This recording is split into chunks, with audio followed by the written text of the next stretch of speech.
Hi అండి, ఈ బండి నెల్లూరు నుంచి వచ్చింది. బాగా రెస్ట్ పెట్టిపోయింది. మహేంద్ర బండి ఇది.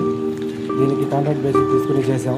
కింద హెవీ చార్స్, టెలిఫోన్ రేకు, బాడీ సైడ్ 16 రేకు, అమూలర పైపులతో వేసి ఇది మొత్తం పెయింట్ గేట్ ఇచ్చాం.